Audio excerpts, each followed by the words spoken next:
എന്താ പറയാ എന്നൊന്നും അറിയില്ല. എന്നാലും വല്ലാത്തൊരു അവസ്ഥയിലൂടെയാണ് ഞാൻ നിങ്ങളൊക്കെ കടന്നുകൊണ്ടിരിക്കുന്നത്. മരണപ്പെട്ട പൊന്നരിജൻ ഷഹബാസിന്റെ ഉപ്പ ഇന്നും ഇന്നലെയൊക്കെ ആയിട്ട് വാർത്താ മാധ്യമങ്ങൾക്ക് മുന്നിൽ വരുന്നുണ്ട്. വളരെ വിഷമത്തോടെ കണ്ടമിടറിയാണ് അദ്ദേഹം വിതുമ്പുന്നത്. തന്റെ മകനെ കുറിച്ച് പറഞ്ഞാൽ തീരാത്ത ഒരുപാട് സ്വപ്നങ്ങൾ അദ്ദേഹത്തിന്റെ മനസ്സിലുണ്ടായിരുന്നു. അപ്പോൾ എത്രമാത്രം സ്വപ്നങ്ങൾ ആ കുഞ്ഞു മനസ്സിൽ പൊന്നരിജൻ ഷഹബാസ് കൊട്ടിവെച്ചിട്ടുണ്ടായിരിക്കും. കൊല്ലപ്പെട്ട പിറ്റേ ദിവസം തന്നെ കൊലയാളികളെ കൊണ്ടുവന്ന് പരീക്ഷ എഴുതിപ്പിക്കാനുള്ള ഈ തിടുക്കം ആരുടേതാണ്?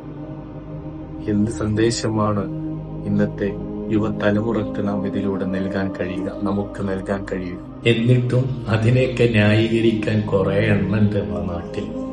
വല്ലാത്തൊരവസ്ഥയാണ്. എന്താ പറയാ, മനുഷ്യ ജീവനുകൾക്കൊന്നും ഇവിടെ ഒരു വിലയില്ലേ?